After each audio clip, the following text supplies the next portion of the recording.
So, ano pong pangalan? I'm Cyril po. So, ang tanong po namin sa'yo is, ano yung masasabi mo or yung opinion mo tungkol sa issue sa confidential funds, like yung transparency nito as a treasurer sa classroom?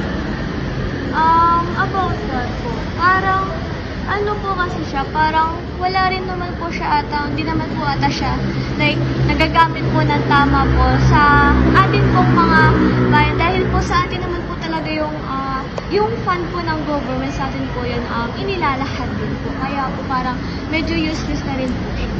Ang masasabi ko lang is that, syempre mali, kasi dapat talaga pinapakita kung paano tayo gumagastos, tapos yung transparency ng pag-process ng pera, yung paghawak ng pera.